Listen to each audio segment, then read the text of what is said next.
Bom dia a todos. Estão me ouvindo bem? Bom Bom, dia, sim, tô ouvindo bom bem. dia. Hoje daremos o início de mais uma reunião da Comat. Só um minutinho.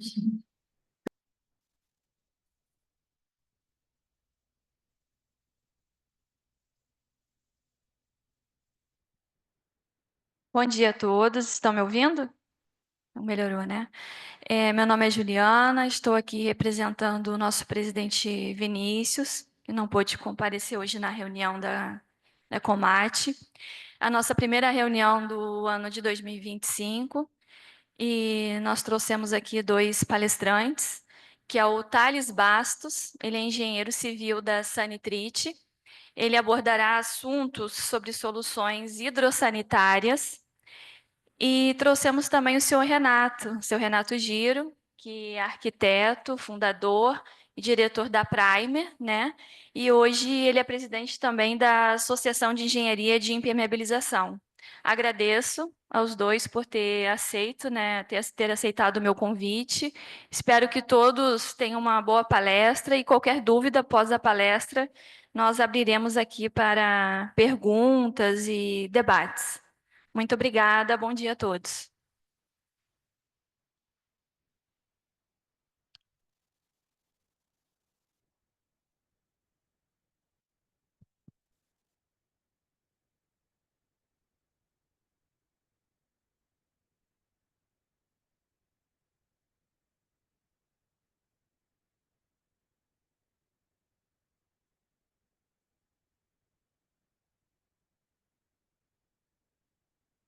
Alô, bom dia. Bom dia. O áudio tá legal?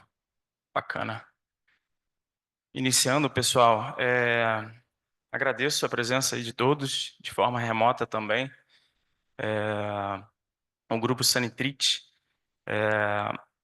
traz como inovação, vem para inovar na construção civil. É um prazer aqui estar na Sinduscom para passar um pouquinho dessas informações, tá?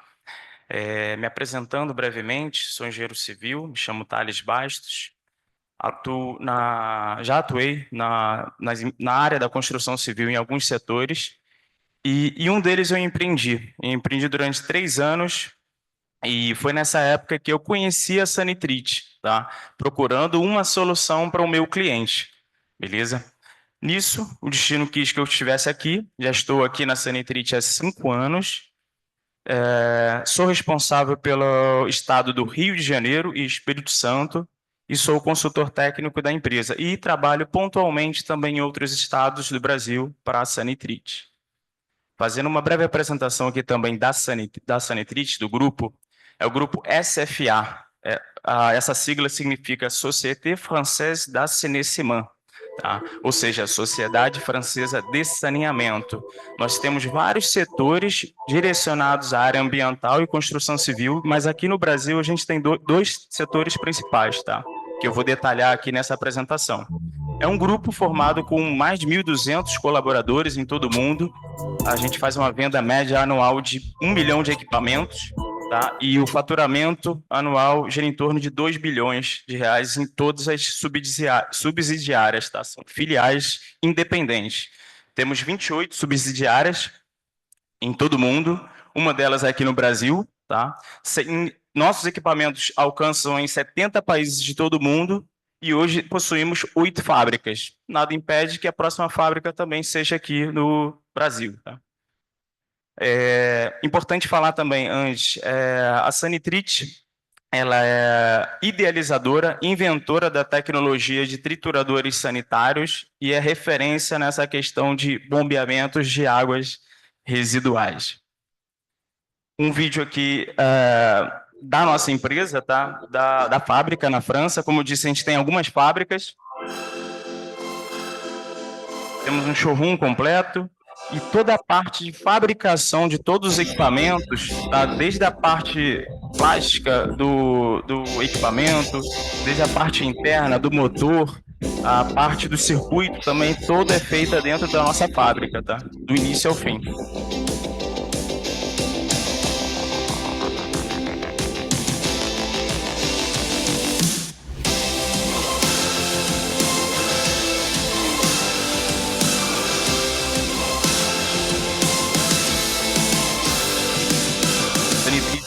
já tenha 66 anos no mercado mundial e aqui no Brasil que a gente está há 12 anos.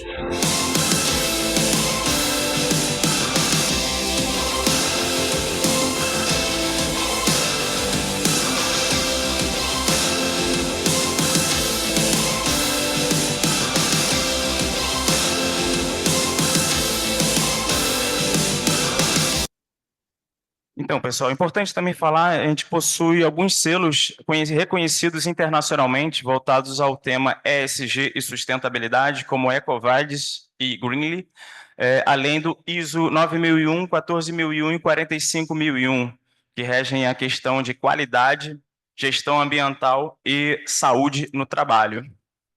Entrando agora direto no tema que a gente vai trazer aqui, tá? Qual o nosso diferencial? O que a gente traz para o mercado da construção civil como inovação, né? São pequenas elevatórias, tá? Pequenas elevatórias ou a própria bacias sanitárias que recebem as águas de bacia sanitária, pia, chuveiro, recebem, faz a coleta e faz o bombeamento. Ou seja, com esses equipamentos você possibilita criar novos banheiros, alterar a posição de um vaso sanitário ou de uma pia, criar uma sala um DML, por exemplo, sem a necessidade de fazer a tradicional furo na laje. E o que acontece? Geralmente, quando você precisa fazer uma reforma ou um retrofit, entra nesse problema. Quando você vai fazer uma obra do zero, geralmente não tem. Está lá no projeto, você faz as tubulações hidrossanitárias, ok. O problema entra quando você está fazendo uma reforma, um retrofit. Muitas das vezes, embaixo, o ambiente embaixo já está habitado, seja residencial, seja comercial, e muitas das vezes as pessoas não vão deixar fazer essa furação. E também o sistema de laje, dependendo do sistema construtivo, impede essa furação. Ou vai ter que fazer uma análise para ver se pode fazer essa furação, tá? As premissas aí principais nossas, né? Tem que ter um ponto de água fria, é óbvio, para fazer a alimentação do dispositivo, tomada elétrica de 220 volts, todos os nossos equipamentos são ligados a 220 volts, e um tubo de esgoto pequeno, tá? Geralmente é um tubo de 32 milímetros PVC marrom que sai do nosso equipamento, os menores. Os maiores são bitolas maiores, tá? Eu vou detalhar um pouquinho mais dos equipamentos mais à frente. Um vídeo ilustrativo, tá? De uma realidade, onde uma família chega e só tem um banheiro, todo mundo quer ir no banheiro aí. Já pensou em ter um banheiro a mais? É fácil. Instale vaso, pia e chuveiro. Conecte tudo na bomba Sanitrit. Pronto. O vaso entra aqui no equipamento, o lavatório, o chuveiro entra no equipamento e faz o bombeamento de forma automática. Tá? Vou detalhar mais essas informações mais à frente. Um outro vídeo ilustrativo, tá? Esse é um dos equipamentos mais vendidos, tá? Por sinal, o Thiago acabou de chegar, é uma das revendas principais aí nossa do Rio de Janeiro. É o Sanipack, tá? O vaso entra aqui no equipamento, a água do lavatório, a água do ralo do box entra aqui, sobe com um tubo de 32 milímetros e uma das opções de conexões é subir acima do tubo e conectar no tubo de queda. Tá? É uma das condições que você faz essa ligação de um novo banheiro até um tubo de queda mais próximo. Agora eu vou detalhar cada equipamento e onde entra a sua utilidade, tá? Esse é o Sanipack, que estava no vídeo anterior. Em média, ele consegue bombear até 5 metros na vertical essas águas e 100 metros na horizontal até conectar no ramal de esgoto mais próximo, tá? Ele tem um acesso fácil para manutenção, tá? Entrada do vaso sanitário, tubulação de 100, tá? Não muda. Entrada de 40 do chuveiro. Lembrando, só o box tem que estar elevado 15 centímetros, para justamente ter uma queda da ralo do box até o nosso equipamento. E água do lavatório. Tá?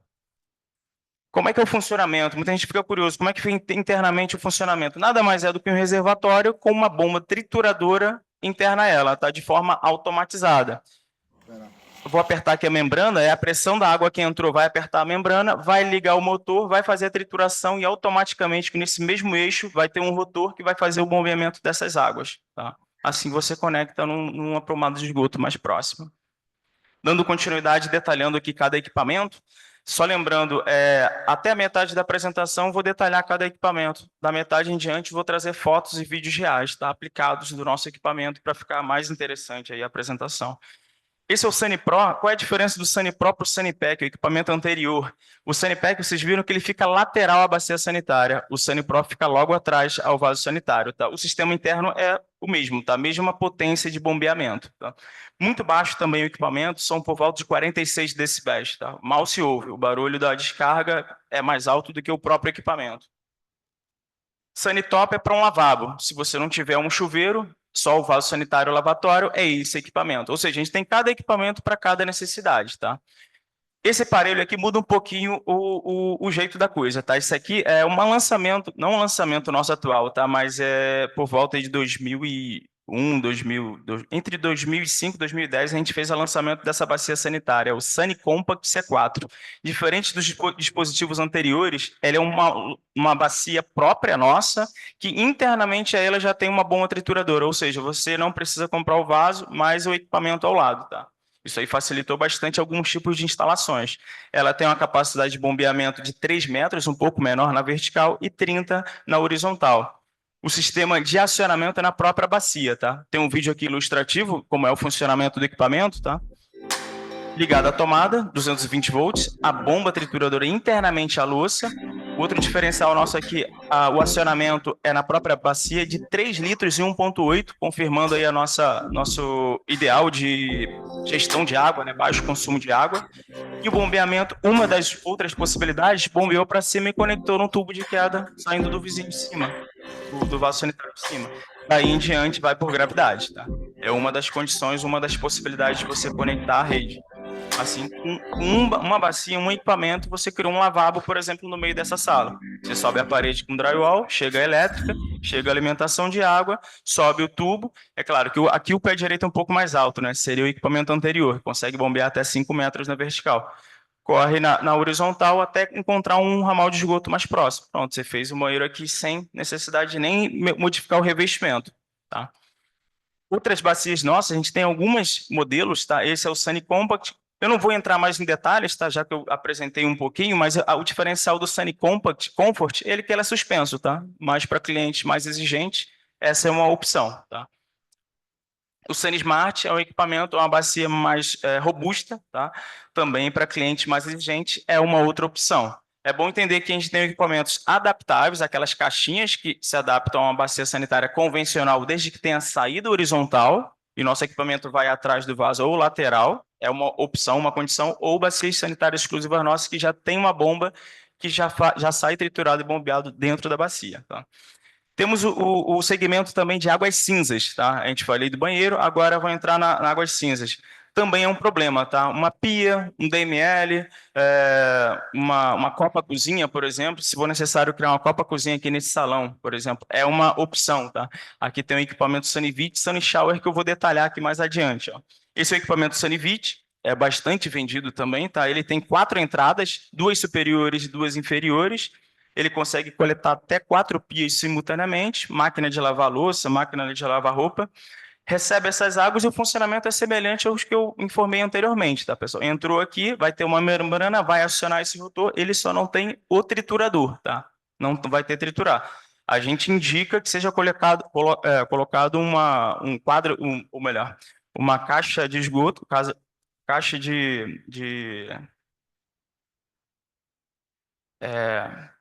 não, a caixa de... Não, caixa de gordura com cesto removível para reter esses resíduos alimentares, tá? Um vídeo ilustrativo. Passa o sifão, entra na caixinha de gordura com cesto removível, extravasa, entra no nosso equipamento e automaticamente faz esse bombeamento. A terceira opção tá de bombeamento pelo contrapiso e conector no ramal de esgoto. Como é um tubinho bem pequeno, de 32 milímetros, dá para passar no contrapiso, se for o caso, se for um caso de uma reforma, tá? Esse é o Sunny Shower, é um equipamento parecido do Sunnyvit, mas é um pouco menor, tá? É destinado para lavatórios, chuveiros, não é utilizado para receber gordura, pia de cozinha, por exemplo, tá? É um equipamento que sai bastante também. Esse Sunny Swift Pro é um equipamento mais robusto, mais para uso intensivo, uso comercial. Ele consegue receber águas de restaurante, de um bar, por exemplo, tá? Mas para uso comercial, uso intensivo. A capacidade de bombeamento dele é um pouquinho maior, de 8 metros na vertical, 80 na horizontal. Ou seja, aí vocês veem que temos equipamentos para cada necessidade, tá? Temos também um segmento para remoção de condensados, tá? Esse split aqui, por exemplo, quando você vai instalar num local sem estar em reforma, você tem que tirar essa água do dreno e conectar a rede de esgoto mais próxima. Muitas vezes você é necessário rasgar a parede até conectar nesse ponto. Esse nosso equipamento possibilita que a água saia, entra no nosso equipamento e faz o bombeamento, não precisando fazer esse corte na parede, grandes intervenções na construção civil, tá? Para facilitar, agilizar a obra e ter menos quebra-quebra, tá? Esse é o Sunny Condense Clean Mini, eles são dois equipamentos, tá? Aqui é como se fosse o receptor das águas, que envia o sinal para essa bombinha, ela faz a sucção e daqui ela faz o bombeamento, tá? É uma das condições. Tem esse Sunny Condense Clean Deco, que ele já fica exposto, tá? Ele fica logo abaixo aqui da evaporadora. Tá vendo essa abertura aqui? Ele entra aqui, a água é drenada aqui, coletada e é bombeada através de um tubo cristal bem pequeno. Sobe acima do forro, encontra o ramal de esgoto mais próximo e faz a conexão. E o Sunny Condense Pro é um equipamento um pouco maior, consegue receber equipamentos até 60 mil BTUs. É a mesma lógica, recebeu as águas e faz o bombeamento, dá o destino correto das águas. Tá? Indo para o setor aqui de elevatórias sobrepostas comerciais. É mais utilizado em ambientes comerciais, tá? Em shoppings, restaurantes, lajes corporativas, vestiários, é bastante utilizado também, tá? Vou detalhar cada equipamento de forma rápida para a gente entrar aí nas apresentações, nas fotos reais dos equipamentos. Esse é o Sanicon 1 e Sanicon 2. A diferença, Sanicon 1 tem uma bomba, Sanicon 2 são duas bombas, tá?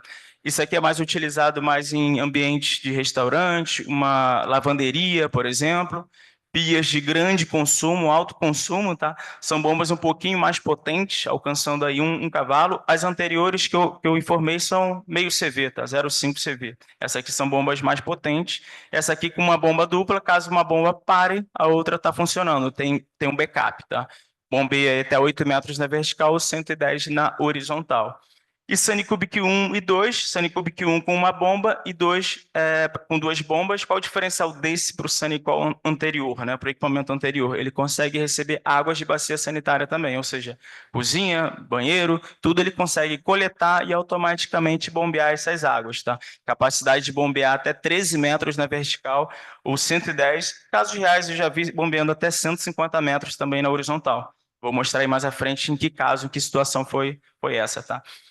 Esse vídeo é legal, é um teste de desempenho da nossa Sanicubic 2, foi testado lá na França. Só para a gente deixar claro aqui como é que é o sistema, né? São 6 bacias sanitárias em série, ele vai acionando cada bacia, tudo vai descendo aqui para esse ramal aqui de 10 centímetros, 100 milímetros, entra no equipamento e automaticamente já está bombeando essas águas, já está bombeando. A gente viu que ele consegue bombear até 13 metros na vertical, aqui ele bombeou aqui por volta de 7 metros. Pega uma água aqui.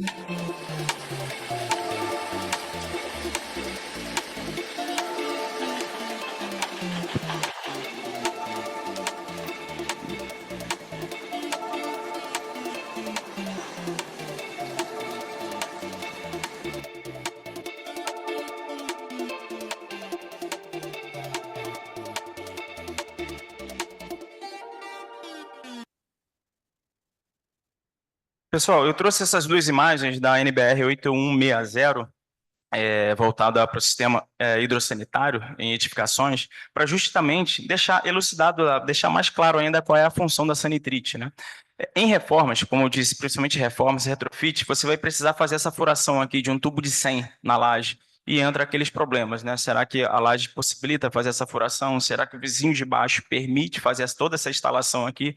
Geralmente, por experiência própria, existe uma grande dificuldade de fazer isso, tá?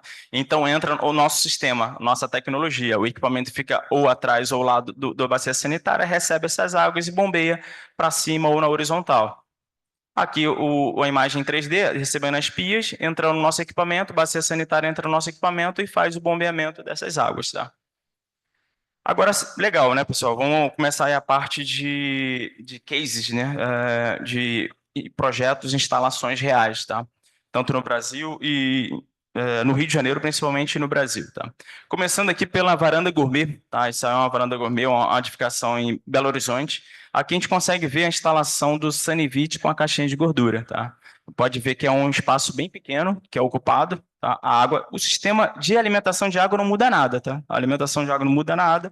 Passa o sifão, em vez de ir para a rede, entra na caixinha de gordura com cesto removível, que a gente indica, e daqui extravasa e entra no nosso equipamento. Automaticamente vai ser bombeado. E aqui é o projeto finalizado. Como vocês podem ver, se alguém chegar ali, nem vai perceber que existe uma bomba, um sistema diferenciado do sistema convencional. Com isso, facilitou, possibilitou que fosse criado esse ambiente que antes teria uma certa dificuldade de ser instalado nesse local. Tá? Isso aqui é uma varanda gourmet em Copacabana, é um apartamento de frente para a praia, né? Eu tive o prazer de estar lá com o proprietário. Ele falou, conheceu o Sanitrite, pô, Thales, me vê a solução, eu queria colocar uma varanda gourmet aqui nessa sala, colocar uma pia e tudo mais. Fez a especificação do equipamento, acompanhei a execução da obra também, isso aqui no meio da obra, e aqui a instalação final, tá? O detalhamento aqui das instalações, o Sanivite está instalado aqui na esquerda, aqui é a caixinha de gordura, tá? Passa pela caixinha de gordura, vai para o nosso equipamento e faz o bombeamento através da parede, sobe no teto e vai encontrar até a cozinha, tá? Essa foi a solução encontrada para esse cliente, que conseguiu fazer esse sisteminha aí, que antes, sem o nosso sistema, encontraria uma certa dificuldade, porque a tubulação da cozinha está por volta aí de 20 metros de distância, com paredes, enfim, não chegaria de forma convencional, de forma tradicional. Outra varanda gourmet na Gávea, tá? Já um pouco menor, tá? Mas não vou detalhar muito aqui não, que a gente já falou bastante sobre o Sanivite. Caixinha de gordura com equipamentos, desce por gravidade, entra aqui e faz o bombeamento, tá? Interessante também colocar um registrozinho esfera com união para facilitar manutenções. Se for necessário tirar o equipamento, fecha o registro, saca a união, tira o equipamento para fazer limpezas. Aproveitando esse tema, a gente recomenda o uso residencial pelo menos uma vez ao ano, fazer uma manutenção preventiva, se for uso comercial, no mínimo de 6 em 6 meses, dependendo do uso, da quantidade, sujeira, até diminuir essa intensidade de manutenção. Tá? Esse case aqui é do shopping, do Plaza Shopping, em Niterói, tá? Da clínica Meu Doutor. O segmento de hospitalar também solicita muito nossos equipamentos. São ambientes que precisam de muitos banheiros, muitos ralos, muitas pias. Tá? Nessa imagem aqui, a gente consegue já ver 2 equipamentos nossos criando 2 banheiros onde antes não existia. Pode ver aqui que é um banheiro, mas cadê aquele buraco tradicional aqui do tubo de senha, atravessando aqui a laje? Já não tem. O vaso sai com saída horizontal, entra aqui, entra no nosso equipamento. Esse equipamento cria um banheiro para cá e esse equipamento Sanipec cria um banheiro para lá. Automaticamente bombeia através dessa tubulação aqui de 32, subiu pelo drywall, vai na horizontal e conectou no ramal. Aqui a obra finalizada, e esse aqui é o ralo também, é o Sanifloor. A gente também temos um equipamento que possibilita você criar um ralo, onde quiser, recebe essas águas e faz o bombeamento também.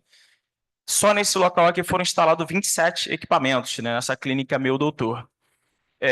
A instalação do Sanicondense, que eu apresentei anteriormente, tá? São equipamentos que podem ficar expostos. Nesse caso, esse equipamento que fica exposto recebe o dreno do ar-condicionado e faz o bombeamento dessas águas.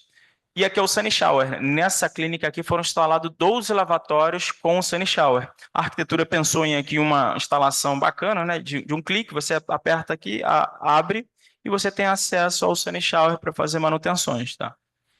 Ou seja, nesse local aqui, a clínica conseguiu se estabilizar, fazer todo esse projeto apenas com o nosso sistema. Né? Apenas um vestiário com cerca de 6 banheiros é de maneira convencional. Todos os demais foram feitos com a nossa solução.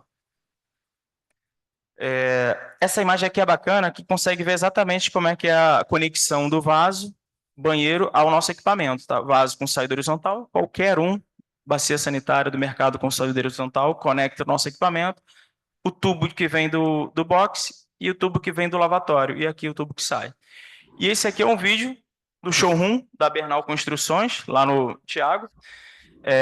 Dá para ver a instalação aqui bem clara do nosso Sanipec. É claro, por ser um showroom, ele ficou bem grande aqui, né? Mas o equipamento está aqui. Dá para ouvir, ó. Barulho da descarga. Bem baixinho, dá para ver o equipamento nosso. Ou seja, o barulho da descarga gera um ruído maior do que o nosso equipamento. E aqui bombeou. Quem puder, quem tiver interesse, vamos lá na loja Bernal Construções, em Jacarepaguá, freguesia.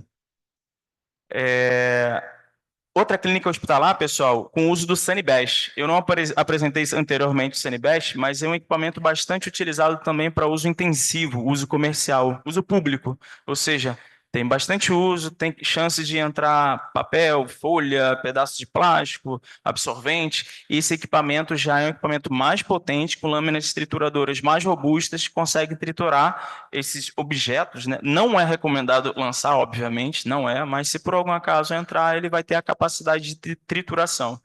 Um uso bem bacana que eu gosto de falar também desse equipamento é no aeroporto de Guarulhos. Lá temos 600 equipamentos deles instalados no terminal, né? Se vocês forem lá no Guarulhos, terminal de decolagem, vocês já conseguem ver esse equipamento. É um caixotezinho que está atrás do vaso sanitário. Você aperta a escada, vai vir um barulho maior.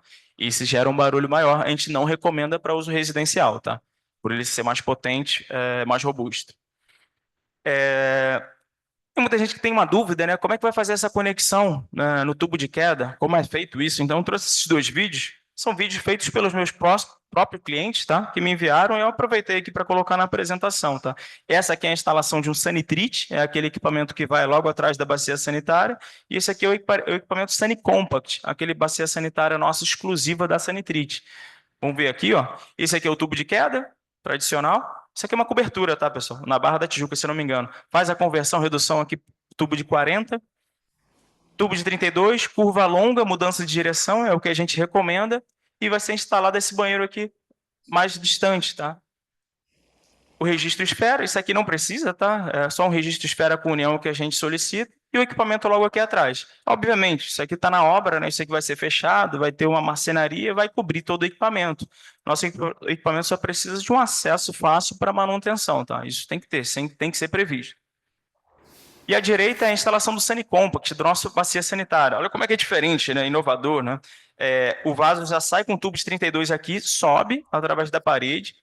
Aqui vai ter um rebaixo de teto cobrindo. Você vai na horizontal, pode passar por um tubo de 40 e conecta no ramal de esgoto que sai do banheiro de cima. Tá? É outra possibilidade de conexão também. Dá para ir pelo contrapiso, dá para ir pela parede, dá para subir, ou seja, existem N formas aí para você conectar esse seu novo banheiro, sua nova pia na rede de esgoto. Tá? Algumas fotos do Sanicompact, a gente consegue ver que o equipamento é bem compacto, ele tem 55 centímetros de comprimento, ou seja, menor até que um vaso convencional, e internamente dele ainda tem uma bomba trituradora, né? Dá para ver aqui que era aqui uma área de serviço, né? Conseguiu criar um lavabo na área de serviço. Aqui está a instalação, tá, pessoal, da parte de trás do equipamento. Bombeamento das águas do esgoto, alimentação de água e a água que vem do lavatório. Esse equipamento aqui consegue fazer um lavabo. Pode dar para ver que não precisou furar laje, furar piso, nem nada. Né? E aqui uma obra já construída no Flamengo, que eu pude também acompanhar essa execução de obra desde o início. Tá? Outros ambientes bem compactos, instalando o nosso Sanicompact. Outro vídeo aqui da instalação do Sanicompact. Tá? É legal que até mesmo mudar de posição 40 centímetros para o lado do vaso, você já vai ter essa complicação. Você vai ter que furar a laje, vai ter que ver se o vizinho de baixo permite. Então, já é uma opção aí do Sanicompact sendo instalado. Ele só, no projeto arquitetônico, alterou a posição do vaso de um lado para o outro. Então, utilizou o Sanicompact aqui, saiu o tubo de 32, rasgou o piso e conectou na tubulação anterior, tá? Que era antes, de forma original. Essa imagem é mais eu trago como curiosidade, tá? Porque o cliente aqui não precisava bombear as águas. Ele só comprou nosso equipamento só pelo fato de trituração. Ele jogar o papel higiênico ali sem preocupação nenhuma de se vai entupir ou não. Dá para ver aqui que ele bombeia, entra aqui e entra no próprio piso, tá? Então isso aí foi só mais 99% das vezes adquire o nosso equipamento com essa dificuldade de instalar um novo ambiente, tá? Esse projeto aqui, o que mais chama a atenção aqui, que toda essa linha aqui em vermelho, que vocês podem ver, é tubulação de esgoto e ela está acima do teto, acima do rebaixo de teto. Tá? Então, tem um equipamento aqui são por volta de 7 equipamentos, tudo é bombeado para cima, através de tubo de 32, vai na horizontal e corre na horizontal até um tubo de queda. Só aqui que é por gravidade, tá? Um tubo de queda, de 100 milímetros e vai aqui, ou melhor, um ramal de esgoto de 100 e vai ser direcionado até o tubo de queda. Toda essa tubulação aqui é aérea. Tudo são dispositivos, né? Bacia sanitária, pia, DML, uma clínicazinha médica, onde é bombeada as águas, sobe e vai acima do forro. Outro projeto aqui legal, agora saindo do Rio de Janeiro, São Paulo, é o da rede Novotel. Tá? A gente fez essa instalação aí tem uns 4 meses, tá? Essa obra aqui estava já em andamento, tá? E teve uma alteração no layout arquitetônico por volta do 4º ou 5º andar, tá? Não estava previsto essa sequência de banheiros aqui e um restaurante para o hotel. No meio da obra, a obra apressada, não dá para mais para modificar e tudo mais, vamos utilizar sanitrite. Nos acessaram, eu fiz essa viagem lá para acompanhar a execução também dos equipamentos e especificação dos equipamentos, só que foram instalados, se eu não me engano, aí por volta de 14 a 16 equipamentos, tá, da sanitrite para os banheiros e para o restaurante. Seguindo aquela mesma lógica, tá? Não podia mais furar laje, a obra embaixo já estava correndo, não dava mais para passar as tubulações, existiam vigas também que teria que fazer furação e reforço estrutural. Tomaram como escolha a utilização do nosso equipamento. Aqui fotos lá desse hotel, tá? Eu fazendo aqui a apresentação do Sunny Swift, aquele que eu apresentei anteriormente, o equipamentozinho aqui entrando no bacia sanitária para fazer o bombeamento, tá? Em Recife, esse hotel. Eu trouxe essa imagem mais para saber que, como é que eu posso colocar, existe essa dúvida, né? Como é que eu vou colocar o nosso equipamento e deixar acessado? Como é que eu vou fazer isso, né? Na parte de arquitetura, né? Aqui no Sírio-Libanês, em São Paulo, eles pensaram nesse alçapão, que ficou bem bacana, tá? Você aperta, é um clique, ele abre, você tem acesso a todo o equipamento, tá? Para manutenção. É importante, tá, pessoal? Sempre a gente tem que pensar, tá? Pensa na estética, mas tem que pensar na funcionalidade. Precisa acessar fácil o equipamento para futuras manutenções. O nosso equipamento, para uso residencial, dura em média de 10 a 15 anos de funcionamento. Uso comercial a metade, 7 anos. Então, com certeza, no meio desse período, vai precisar fazer manutenção, limpeza, retirar um corpo estranho. Então, tem que ter um fácil acesso. Aqui é um banheiro de acessibilidade, tá? Quem olha assim, tem algum equipamento? Não, não tem, né? Mas aqui tem um ralo, nosso, Saniflor, que a bomba está aqui, ele faz a sucção, e aqui atrás tem um equipamento nosso também, que é acessado pela parte de trás da parede. Então, é um banheiro convencional, não muda nada, mas tem 2 equipamentos nossos aqui possibilitando a instalação desse banheiro nesse local. Tá? E aqui o acesso lá também do Sírio, libanês, né? O acesso fácil aqui a esses 4 equipamentos. Tá? Apartamento residencial, isso aqui era uma cozinha, eu atendi também desde o início, isso aqui era uma cozinha, o cliente reclamava, poxa, só tem um banheiro e tudo mais, eu queria um banheiro completo a mais. Qual foi a solução? A utilização do Sanipack. Eles perderam parte da cozinha, colocaram esse equipamento Sanipack, que já dá para ver a saída da pia, a tubulação que vem lá do chuveiro, ó, e aqui o projeto quase finalizado. Tá? Elevação de 15 centímetros do piso, do box, e desce aqui até o nosso equipamento, vaso sanitário com saída horizontal até conectar nosso equipamento. E aqui a sequência das imagens. É claro, precisa de um trabalho também com carinho, né, do pessoal e da marcenaria, para ficar bem escondido, para ficar bem instalado aí o nosso equipamento. Tá? E de fácil acesso também. Apartamento residencial, em Copacabana também, o cliente precisava de um lavabo no meio da sala. Qual foi a opção dada para ele? Que o Sanitop, tá? O equipamento que fica logo atrás. Esse equipamento aqui está logo atrás, na projeção traseira aqui dessa bacia com saída horizontal. Água do lavatório e a saída aqui. Tá? E aqui o projeto quase finalizado, e aqui o projeto finalizado. Tá? Eles pensaram, a arquitetura ainda pensou nesse armáriozinho aqui e o equipamento com fácil acesso aqui embaixo. Eu trago esse projeto aqui da construtora Porte, que muda um pouquinho essa ideia de reformas, retrofits. Né? Legal que eles já vieram à frente, tá? Porque eles fizeram o projeto do zero, construção do zero, mas já pensando nas nossas soluções para que os locatários, as empresas que alugassem esses espaços, já tivessem a facilidade. Você pode criar um banheiro aqui, nesse cantinho, você pode criar uma copa-cozinha. O que eles fizeram diferente? Já fizeram prumadas, né, ramais de esgoto, nesses locais aqui, por exemplo, indo aqui para a Quina, estrategicamente, para facilitar, se alguém criasse aqui o diretor, um banheiro para diretoria aqui, por exemplo, você consegue fazer. Já tem um tubo aqui para fazer a conexão. Ah, eu quero uma coba-cozinha extra aqui também para o meu pessoal, pode fazer também. Homologaram o nosso sistema aqui lá no caderno da edificação e ainda deram esse diferencial para os locatários. Ó, você pode fazer a alteração que você quiser, esses são os equipamentos, já vai facilitar tudo, né, para deixar a empresa que for alugar o espaço com a cara dela, sem grandes obras. Projeto Mirante do Vale, quem não conhece a edificação, né, icônica lá de São Paulo, por muito tempo foi o maior arranha-céu do Brasil, se não me engano, até 2012 era o prédio mais alto do Brasil. Hoje já existem vários mais altos, né? Com esse êxodo, né, saída de pessoas do centro da cidade do São Paulo, né, do centro antigo de São Paulo, esse prédio simplesmente ficou sem utilização nessas partes superiores dos pavimentos. Um grupo de empresários pensou, poxa, vamos utilizar isso, né? O que eles fizeram? Fizeram vários estúdios para locação de Airbnb, né, principalmente, locação por temporada.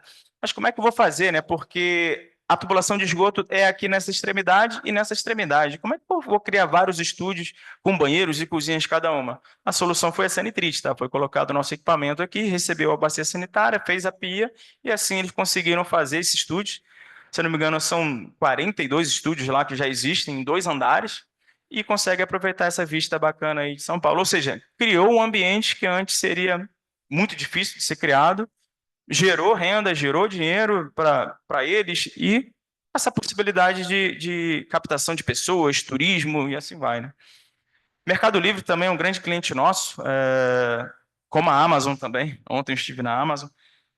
São galpões que são instalados em ambientes bem grandes, que não tem ponto de esgoto próximo. Aqui, por exemplo, todas essas pias aqui vão para essa caixinha nossa, né, o Sanivit, e faz o bombeamento das águas. Tá? Pessoal, a gente está encaminhando para o final da apresentação. Vou apresentar agora brevemente aqui as elevatórias sobrepostas, são as elevatórias maiores, mais para uso comercial. Tem a Sanicubic 1, 2 e a 2XL. Um motor, 2 motores, né? 2 bombas, e essa aqui é um recipiente um pouco maior, tá? Essa aqui consegue fazer até 4 banheiros simultaneamente, até 8 a 10 banheiros, dependendo da situação, tá? Assim, a gente vai... É bom falar também, né? Todo mundo que tiver interesse, achei interessante, poxa, tem um projeto que precisa dessa Sanitrite, envia um e-mail para a gente, envia um projeto, liga para mim, ao final vou deixar meu contato, que a gente especifica os equipamentos ideais, vou à obra também, faço a apresentação do equipamento ao responsável da obra, equipe de obra, porque é novidade para a maioria das pessoas ainda, tá? Dando continuidade, esse aqui é o edifício Farol Santander, em São Paulo também. É interessante que pensaram em fazer um bar todo estilizado, temático, dentro de um cofre, antigo cofre. Então, é muito interessante esse bar aqui. As portas são aquelas portas grandes, bem espessas, né? De metal, aço. As paredes são grossas também. Então, ela é toda nesse estilo de um banco, né? De um banco anteriormente, né? De um cofre, na verdade. Mas a gente tinha esse desafio. Poxa, como é que eu vou passar as instalações hidrossanitárias, né? O esgoto, o lavatório, como é que vai passar por essas paredes e tudo mais, né? Foi colocado o nosso equipamento e ainda é no subsolo, tá? Esse tem esse agravante. São 2 andares abaixo. Então foi colocado essa Sanicubic 2XL nossa, recebe 4 banheiros, o bar e também o restaurante, recebe nossas águas e bombeia através desse tubo de 80 milímetros ou 100 milímetros até 3 andares acima, até conectar na rede de esgoto. Tá? Olhando aqui mais para o Rio também, eu acompanhei essa obra desde o início, restaurante Tasca de Mel, em Copacabana. Isso aqui foi inaugurado tem alguns meses. Tá? Esse equipamento aqui recebe, também é um pouco parecido com o bar cofre. No térreo é a recepção das pessoas, né? É ali que as pessoas ficam, interagem com os atendentes, e embaixo é a cozinha industrial bem grande, tá? Bem ampla. Então, tem que ser bombeada essas águas, né? Para a rede de esgoto que está acima. Aqui, eles até pensaram em fazer uma maneira convencional, né? Aquela caixa de alvenaria de 2 metros cúbicos e tudo mais, mas aqui não podia mais quebrar essa laje aqui. Tinha uma laje de sobrepressão, que não podia furar de forma alguma, e o pé direito era muito baixo. Então, como é que eles vão fazer? Eleva o piso, não dá, fura, não dá. Poxa, como é que vai sair isso? Encontraram nossa solução, Fui lá fazer a apresentação, especificamos. Uma elevatória dessa é para a parte dos restaurantes, né, das pias, e a outra dos banheiros, tá? Bombeou aqui, esse aqui bombeia só 3 metros acima e conectou na rede de esgoto lá em Copacabana. Já está funcionando lá o restaurante. E esse aqui foi um novo cliente nosso, bem importante também, Rock in Rio 2024, a gente fez a venda de 20 equipamentos desses, da Sunny Cubic 2, para colocar em banheiros VIPs, longe das redes de esgoto. Aqui foi bombeamento na horizontal, tá? Cada equipamento desse recebe esse conjunto de banheiros aqui, de 10 banheiros.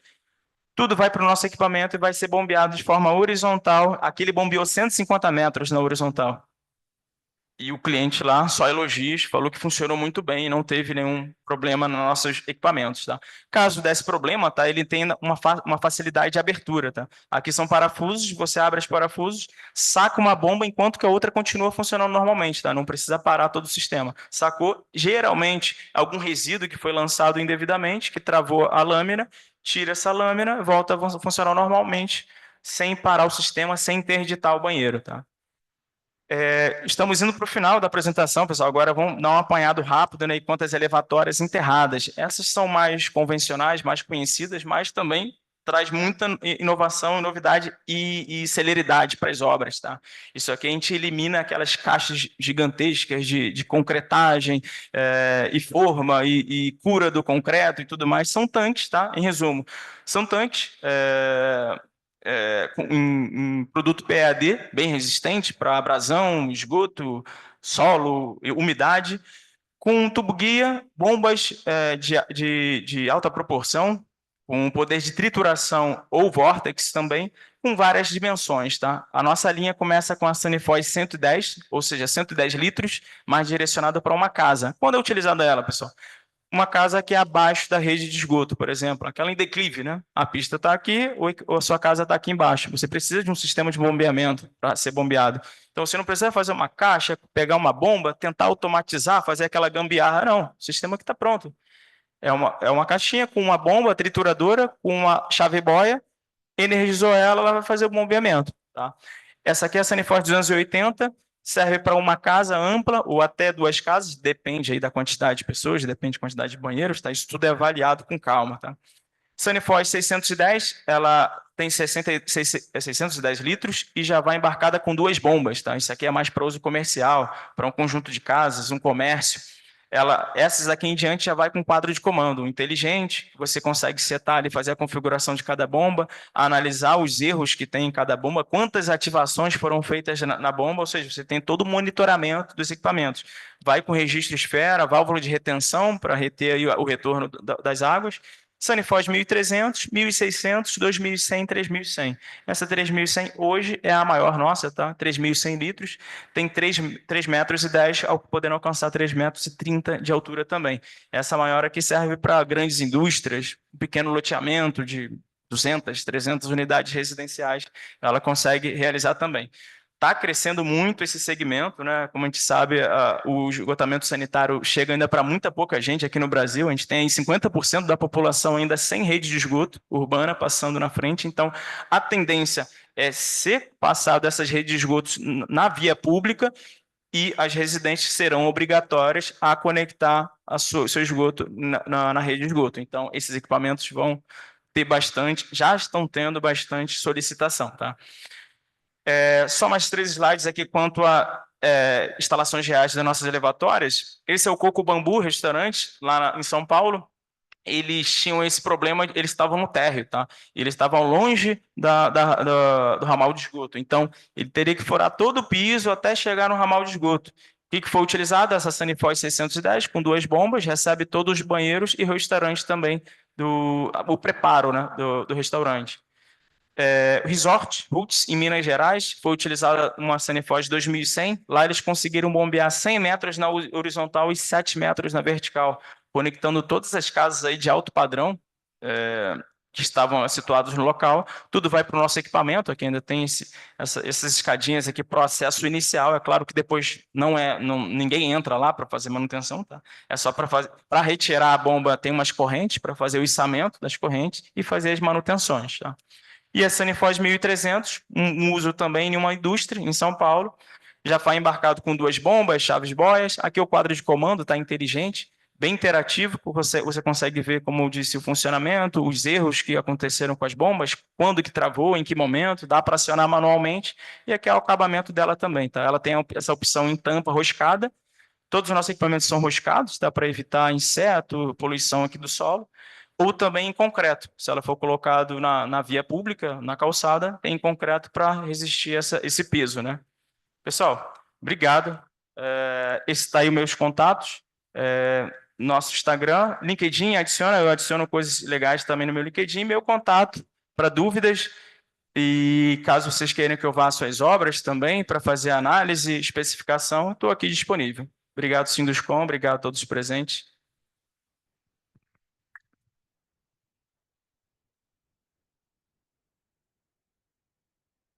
Obrigada, Thales, pela palestra. Gostaria de saber se alguém teria alguma pergunta.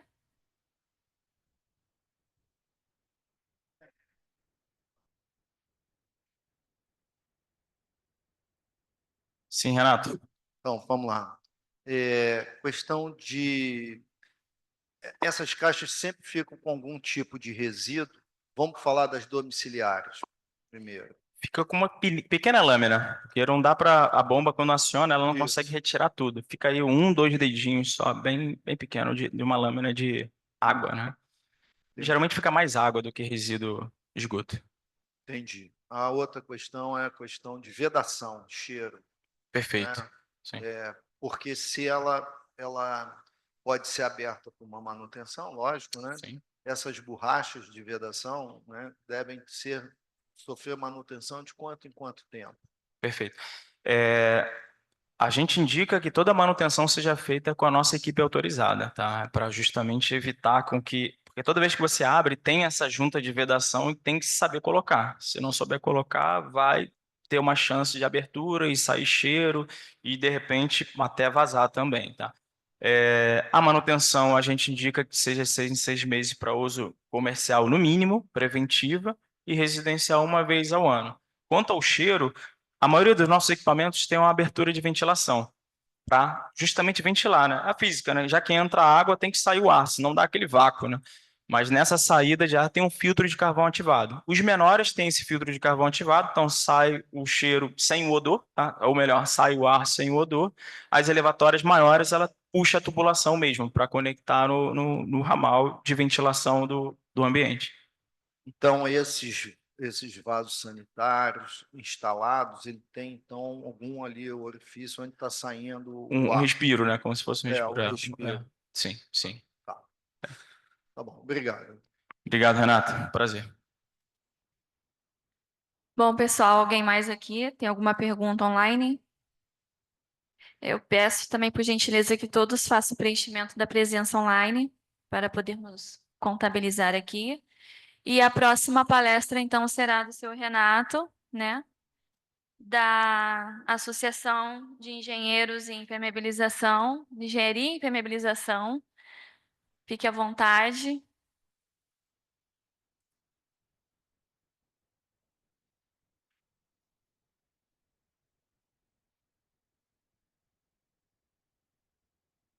Peço também que todos que estão presentes, se tiver alguma colaboração de assuntos para que possamos abordar nas próximas reuniões da Comate, temas, fiquem à vontade.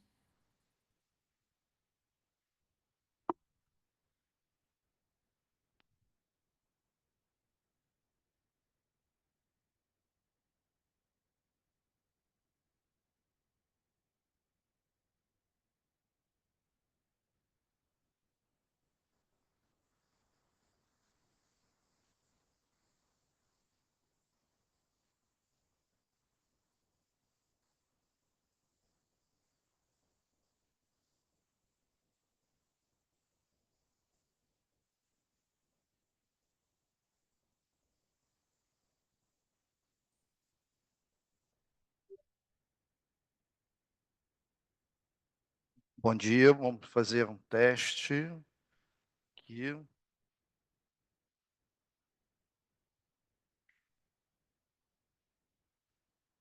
Estou testando só a questão do equipamento.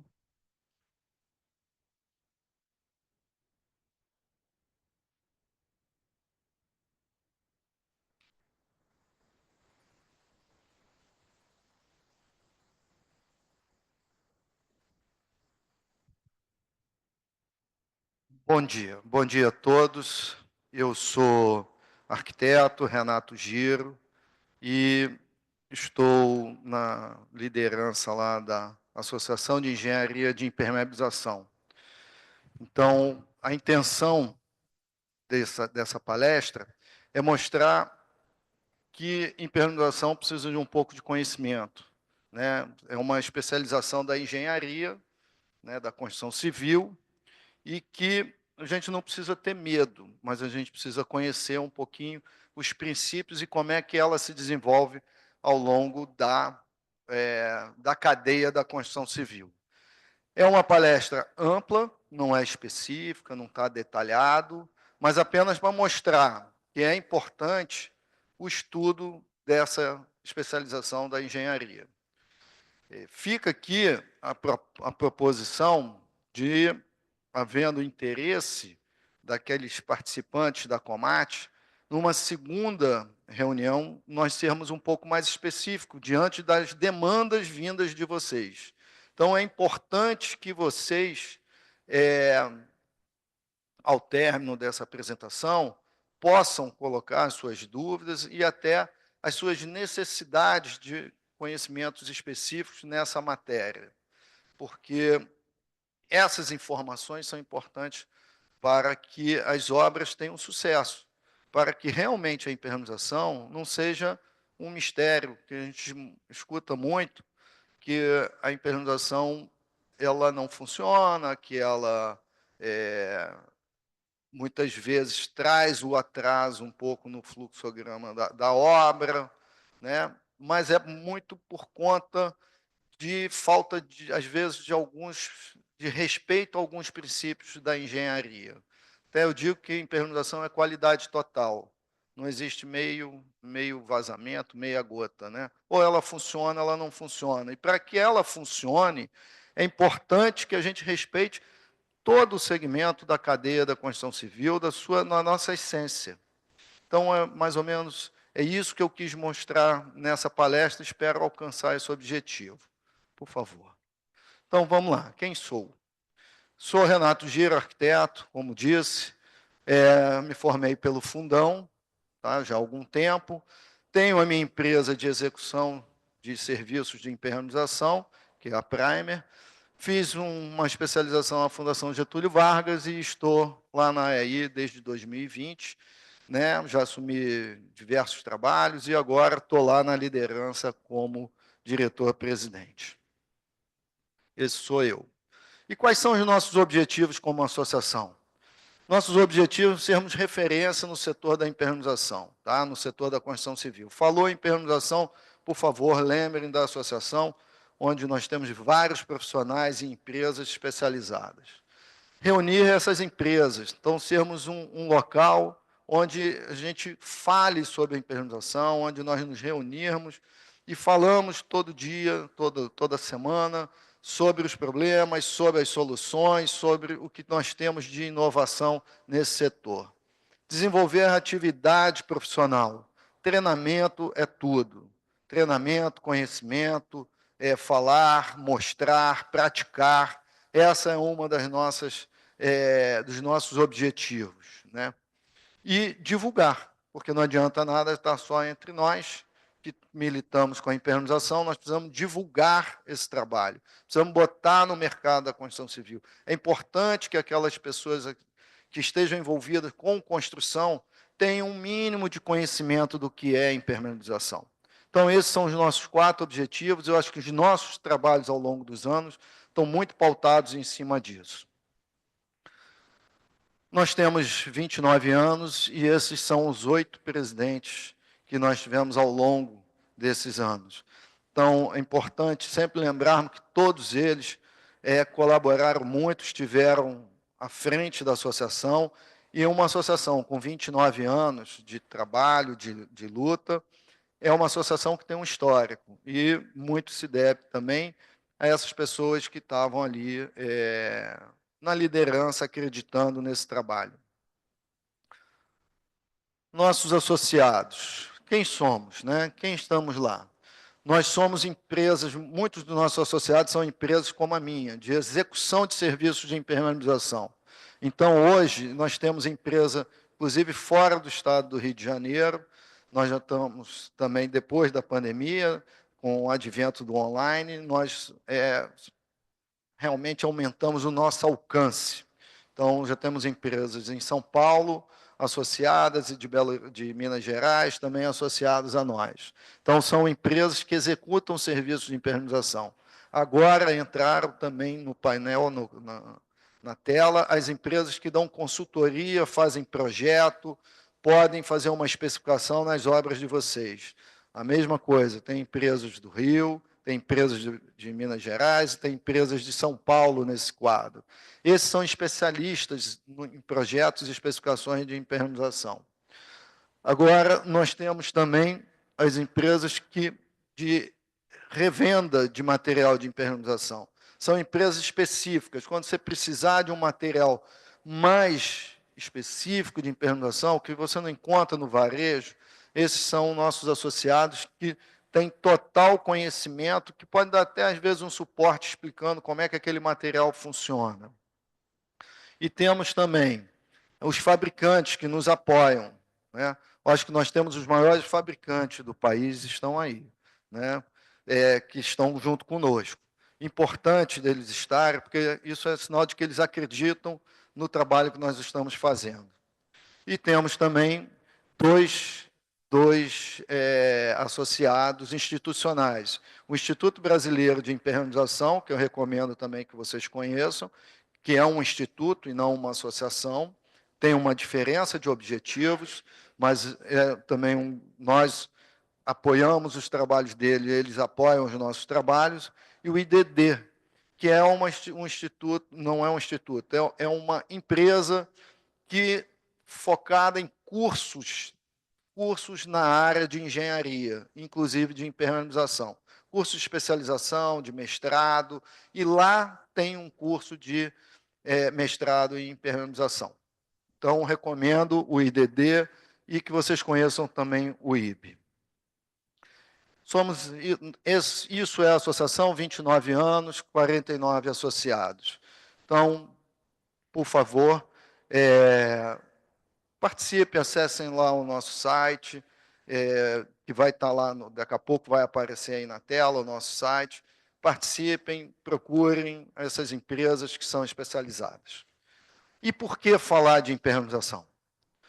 Porque, segundo uma pesquisa, 18, que está ali da revista de arquitetura e design, 18% dos problemas que nós temos na construção estão voltados a projeto e 52% na execução. São os dois maiores percentuais em termos de problemas na construção civil, projeto e execução.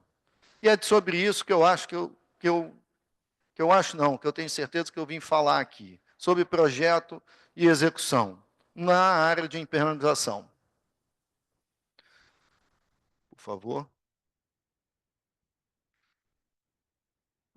Quero também deixar dito aqui que nós temos lá na associação poderia dizer quase que é uma revista. Ela passou a ser semanal devido à demanda que nós estamos tendo de trabalhos técnicos. É um periódico semanal técnico. Ali nós divulgamos trabalhos técnicos dos nossos colegas, daquele profissional que fez algum trabalho relevante na parte técnica, sobre impermeabilização, que agrega. Então, é nossa obrigação e nosso objetivo divulgar esses trabalhos, isso é online. Basta se inscrever também lá pelo site, que vai receber toda semana um artigo técnico. Se achar interessante, baixa o artigo e leia, e depois tem lá as referências, pode entrar em contato com o autor também. Tá? Por favor. Manual de segurança, que é um trabalho feito pela associação, que serve para vocês, e vocês vão ver lá no final por que desse manual, né, na área de segurança do trabalho, no setor de impermeabilização, é muito interessante, porque ele é um checklist. Quando você entrar numa obra de impermeabilização, você ter lá as referências para aquela atividade que vai ser executada na impermeabilização, quais são os EPIs. Então, está super atualizado, podem acessar e baixar gratuitamente também pelo nosso site.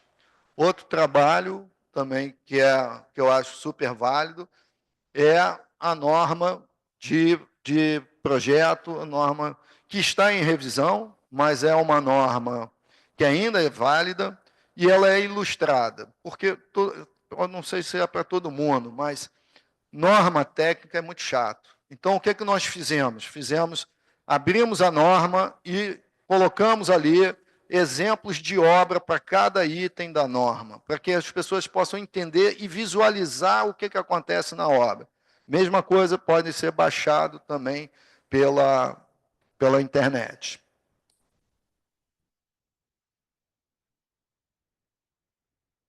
Passar o próximo slide. Está aí.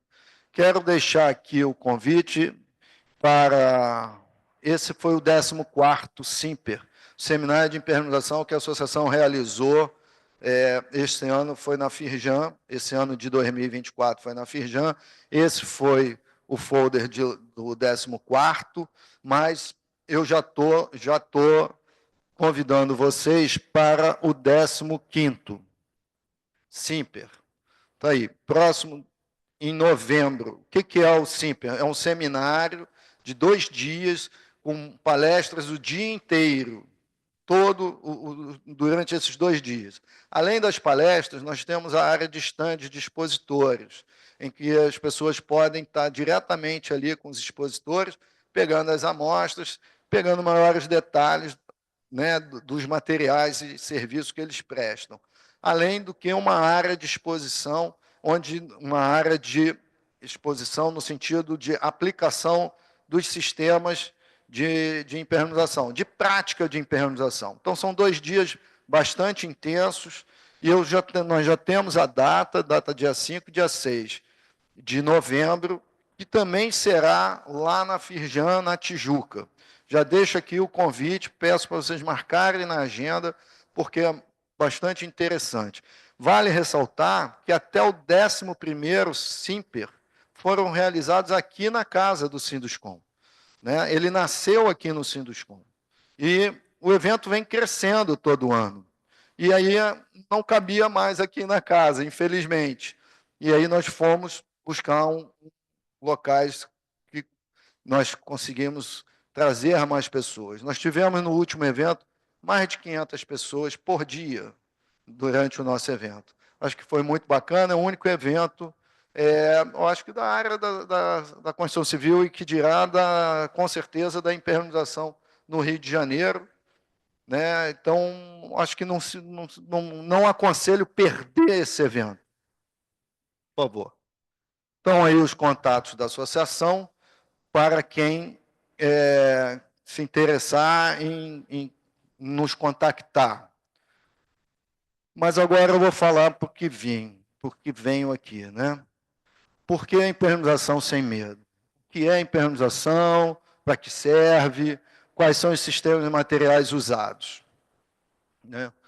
Bom, nós temos que entender a impermeabilização como sistema.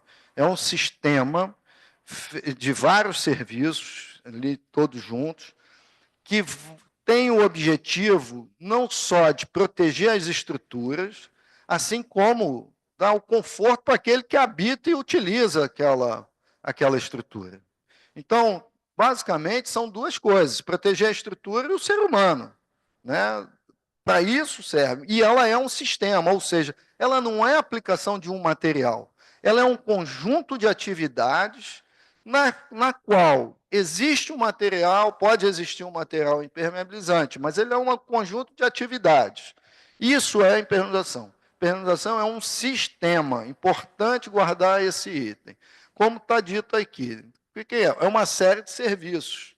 Né? Nós temos que respeitar isso. Nós temos que entender que a impermeabilização não é um material, porque os materiais eles existem, são todos de boa qualidade, e o que mede os materiais, a diferença dos materiais é seu desempenho, quando ele é aplicado.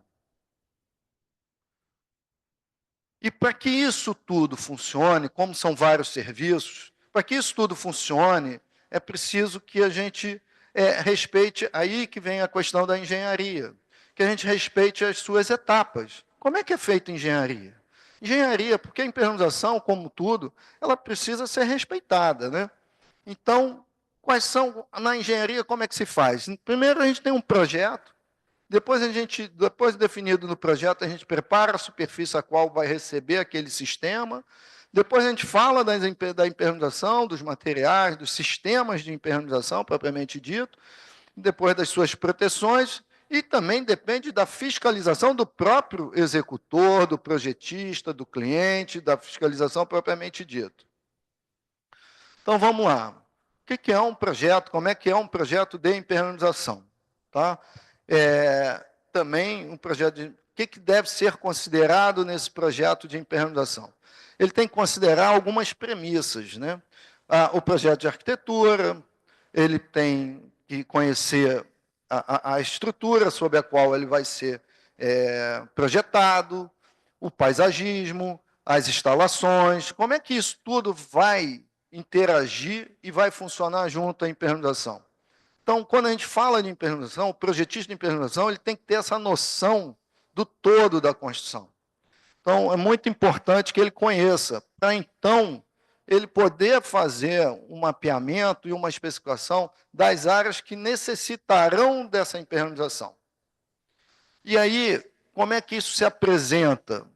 Precisa ter depois que ele conhece todos os projetos, a finalidade daquela construção, quais são os objetivos que aquele autor, aquele cliente quer, ele acaba por fazer uma planta, como outros projetos também fazem, demarcando quais são os diferentes sistemas que vão interagir naquela construção. Isso, uma vez feito isso, determinado sistema, como que esse sistema interage com os outros elementos da construção. Para isso se fazem os detalhes, onde a gente, não só os detalhes específicos de impermeabilização, mas os detalhes que também têm com a interação com a construção. Mais à frente a gente vai ver a falta do projeto, o que causa, o que acontece, né, quando nós não temos. Mas é importante, esse é um exemplo de uma planta onde foi mapeado com cores os sistemas, os diversos sistemas, e onde se apresentam alguns detalhes de tubulação, de rodapé, se tem tela, se não tem tela, como é que interage com a própria estrutura. Detalhamento de ralo. Mas isso, todo projeto é convencional. Nem sempre. Pode ter um ralo com bandeja, um ralo seco, um ralo de um jeito, ou um sistema que venha, como foi mostrado agora há pouco, que venha por cima da laje, como é que ele vai furar a parede, que tem uma impermeabilização virando no rodapé de um banheiro. Isso precisa ser estudado. Isso precisa ser estudado. Sistema de cava, de ancoragem da impermeabilização nos rodapés, quais são esse sistema, como é que ele está desenvolvido nessa área, né? Se tem, como eu disse, tem tela, se não tem, se a tela é no piso todo, se é só nas viradas do rodapé.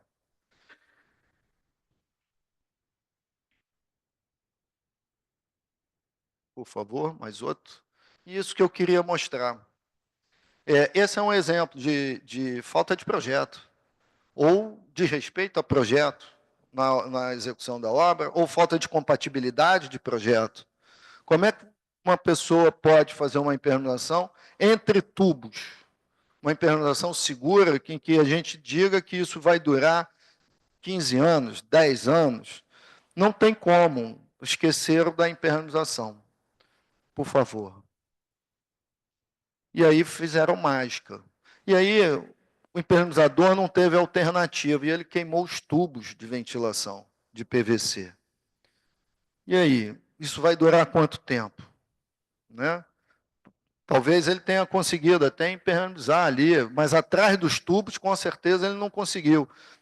Talvez, se nós tivéssemos feito a compatibilização, mas para fazer compatibilização tem que ter projeto, tem que ter o projeto de instalação, tem que ter o projeto de impermeabilização. Talvez tenha faltado aí. Isso é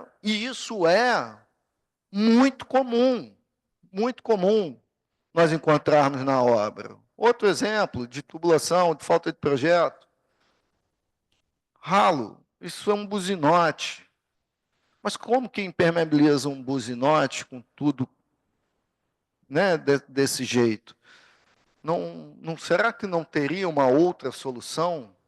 Será que isso vai funcionar? Será que isso dá o arremate? Essa impermeabilização, ela está entrando dentro desse tubo, no sentido da gravidade, para que essa água não retorne, porque ninguém consegue ir lá dentro desse tubo e garantir que essa impermeabilização esteja vedando esse tubo. Isso foi depois de acabado, né, o arremate. E aí, onde dá a maior parte dos problemas? Em tubos passantes, em vigas invertidas com tubos passantes. Mas está cheio de obra com esse tipo de problema. Isso é falta de projeto de impermeabilização, inclusive. Falta de compatibilização. Não tem como a água passar no meio de uma viga, não tem como o impermeabilizador impermeabilizar. E se não tem projeto, podem acontecer coisas como essa. A gente não está exagerado, né? Mas às vezes a gente vê coisas similares a isso, né? Ou isso, né? O cara fez uma varanda, não tem porta. Acho que foi só para compor, né? Foi só para compor. Isso é falta de projeto. Olha a outra falta de projeto. Botou o corrimão na porta do hidrante ali, né? Da mangueira de incêndio. Então, o projeto é fundamental para que a impermeabilização funcione, para que ela realmente exerça a sua função, né? E aí, eu falando de impermeabilização, a gente tem que entender assim, dois sistemas básicos. Ou ela é rígida ou ela é flexível. Não me venham com semi-flexível. Por favor, isso é o que a gente mais escuta de engenheiros falando na obra. Sistema semi-flexível. Isso não existe. Se ele é semi-flexível, eu posso dizer que ele é semi-rígido. Então, ou ele é rígido ou ele é flexível. Tá? E aí, para todos eles, eu disse assim, a gente precisa saber preparar a superfície. E para um sistema rígido, muitas vezes a gente chega na obra, a pessoa diz o seguinte, não, a caixa d'água, por exemplo, a piscina, está em concreto, é só aplicar o material. Gente, não é só aplicar. O preparo da base, ele é fundamental para qualquer coisa. Ninguém calça um sapato de um pé com sola e do outro pé sem sola. Ah, mas é só calçar o sapato. Não é. Tem que tratar. E nos sistemas rígidos, normalmente eles são aplicados sobre a estrutura. E essa estrutura precisa ser preparada em todas as suas emendas, trincas, buracos, grumos de concreto. É fundamental que ela sofra. Então, isso é uma piscina que vai ser aplicada a um sistema rígido de impermeabilização. Mas todas as emendas, todos os buraquinhos que ela tinha, foram tratados, comatados. É assim que se prepara. Não adianta dizer, não, mas é um material cristalizante que vai penetrar. Mas o concreto precisa estar pronto para isso. Lavado, escovado. Tá? Olha como é que ele ficou depois que abriu todas as fissuras. Né? Todas as fissuras, tirou todas as amarrações de forma, para depois tampar isso tudo com argamassas específicas, não é argamassa comum. Depois tratou-se tudo. Só então, só depois disso, tudo tratado, é que se vai aplicar o material de impermeabilização. Mas o preparo da base é fundamental. Já se é um sistema flexível, o preparo da base já pode ser diferente, já deve ser diferente. É aqui que nós vamos determinar os caimentos, porque os flexíveis não necessariamente são aplicados diretamente sobre a estrutura, né? Normalmente não são. Aí nós fazemos as regularizações, fazemos as correções, fazemos os detalhes de tubulações, aqueles tubos passantes. É nesse momento que se prepara para a aplicação de uma membrana ou de uma manta pré-fabricada. Tá? Aí é uma foto fazendo uma regularização de uma laje.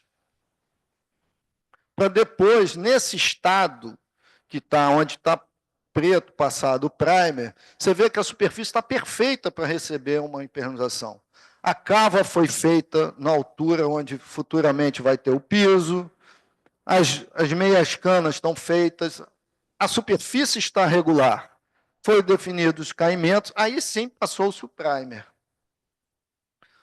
Falando agora de impermeabilização rígidas, vamos falar um pouquinho sobre argamassas poliméricas, cristalização e revestimento epóxi. É um en passant sobre esses sistemas. Mas esses são os rígidos, aqueles que poderiam ser aplicados diretamente sobre a estrutura ou agregado à estrutura, no concreto da estrutura. As argamassas poliméricas, ou algumas argamassas, vamos lá, de impermeabilização, elas são, na realidade, um cimento, podem ser um cimento, com aditivo de algum acrílico, algum material que vai misturar com esse cimento e vai torná-lo ele impermeável. E aí ele serve tanto, ele pode ser um revestimento, e mas aí é do cristalizante, das argamassas poliméricas, elas são aplicadas através de brocha, como revestimento, diretamente sobre a estrutura, podem também combater alguma umidade, algum fluxo de umidade negativa, ou seja, de fora para dentro. Mas, normalmente, fazem a proteção também pelo lado positivo. Por exemplo, os reservatórios, piscinas, elas podem receber a argamassa polimérica. Tá, a forma de aplicação, né, das argamassas diretamente sobre a estrutura.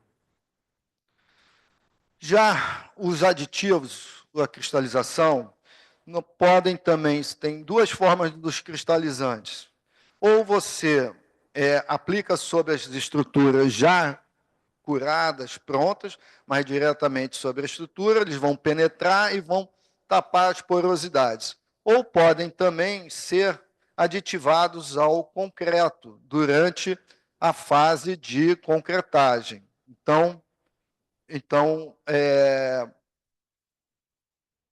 Durante a fase de concretagem, tá? Então, são duas formas que existem da aplicação dos cristalizantes. Essa é uma imagem, está se aditivando um cristalizante no concreto. Durante a cura desse concreto, ele também vai formar os seus cristais internamente à estrutura do concreto e vai impedir a passagem de água. Pois não, por favor. O epóxi, o epóxi também, hoje já existem sistemas epóxi flexibilizados, mas o mais comum são as resinas de epóxi, que são aplicadas diretamente sobre a estrutura também. Eles vitrificam, vão formar, formam uma película extremamente aderida ao concreto. Então, esse também é um sistema rígido, apesar de hoje já existirem epóxi semiflexíveis. Existe uma grande discussão no setor da impermeabilização, que é o seguinte: o quanto ele é flexível e como se mede essa flexibilidade. Tá? Que ele é flexível no laboratório, nós não temos a menor dúvida. Mas, uma vez ele aderido à estrutura, se ele realmente vai exercer aquela flexibilidade dita em laboratório. Que os comportamentos dos materiais são diferentes, quando uma vez aplicados. A forma de aplicação do epóxi também é a mesma. é a mesma do que a argamassa polimérica, praticamente a mesma. Você tem epóxis que são monocomponentes, epóxis que são bicomponentes, epóxi à base de solvente, epóxi à base de água atualmente também. E necessitam de uma estrutura muito bem feita. Os sistemas flexíveis mais adotados, né, os mais adotados, são as membranas moldadas no local, as mantas asfálticas e algumas argamassas termoplásticas flexíveis, tá? Que são argamassas com resina, cimento com resinas. São as mesmas da argamassa polimérica? Não. São resinas com muito mais estruturas de polímeros que vão dar realmente uma flexibilidade à argamassa, tá? Nós temos as membranas, eu estou falando membranas moldadas no local, mas falei também de manta asfáltica e hoje nós também temos as mantas de PVC, tá? Que é um sistema também bastante flexível e que também está sendo usado para reservatórios e lajes de coberturas. Argamassas poliméricas flexíveis, como eu disse, né, que são com aditivos com muito mais polímero do que as anteriores. Tá? Então, vamos lá. Membranas termoplásticas são normalmente conhecidas, são aquelas membranas que vocês conhecem, muitas vezes aplica-se realmente em caixas d'água também, principalmente caixas d'água elevadas, onde a estrutura está sujeita a movimentações, variações de temperatura durante o dia. Você tem uma caixa d'água num teto de um prédio, em que uma face dessa caixa d'água pega o sol da manhã até o meio-dia. Essa face, certamente, esse concreto que está recebendo esse calor, certamente é diferente do outro lado desse reservatório, que está na sombra. Né? E, pelo lado de dentro, a temperatura é mais ou menos equilibrada, mas pelo lado de fora, essa estrutura tem temperaturas variáveis. É possível que você tenha também movimentações nessa edificação aí diferenciadas. Então, essas argamassas, elas têm flexibilização, têm flexibilidade relativa, lógico, não é uma coisa extremamente elástico, mas ela suporta alguma movimentação. Tem espessura, recomendável, de acordo com os fabricantes, e usa-se a aplicação de um reforço para essas argamassas com a tela de poliéster, moldada no local. Que é a aplicação de uma argamassa polimérica, isso é na Cidade da Criança, eu acho que nem existe mais. Cidade da Criança, lá perto de Santa Cruz, né? Era a aplicação, foi toda feita aquelas piscinas com argamassa e véu, né, polimérica. As mantas asfálticas, que todos conhecemos, mas é importante dizer que manta asfáltica não são todas iguais. Manta asfáltica é classificada pela norma como tipo 1, tipo 2, tipo 3, tipo 4, tipo 5. Então, a tipo 1 normalmente é uma manta de baixíssimo desempenho. Tipo 2 começa assim a melhorar os seus desempenhos. E o que determina muito, um fator fundamental para o desempenho dessas mantas, não é só a espessura, é o que ela tem como estruturante. E se eu estou falando para engenheiros e arquitetos, eu posso falar de estrutura, fazendo uma similaridade com concreto armado. De acordo com o ferro, o diâmetro do ferro dentro do concreto, o seu posicionamento, isso dá maior capacidade de resistência àquele concreto, maior desempenho a esse concreto ou não. A mesma coisa na manta asfáltica. Então, nós temos, normalmente, alguns tipos de estruturantes. Os estruturantes de véu de lã de vidro, estruturantes de poliéster e estruturante não tecido de poliéster. É não tecido de poliéster mesmo, o termo. Cada uma vai desempenhar um tipo de desempenho quando está no meio das camadas asfálticas. Desculpe. Então, os não tecidos de poliéster, elas estão caracterizadas nas mantas tipo 3 e tipo 4. E tipo 5, né? Tipo 3, tipo 4 e tipo 5. Por quê? São as mantas de maior desempenho. Porque o não tecido de poliéster, ele garante à manta a mesma resistência à tração, tanto no sentido longitudinal, quanto no sentido transversal. Então, qualquer posição que você coloque a manta, ela vai resistir a uma tração. A uma tração determinada pela norma de 400 newtons. Já as mantas que são estruturadas com tecido de poliéster, elas só alcançam essa resistência quando tracionadas na sua maior dimensão, na longitudinal.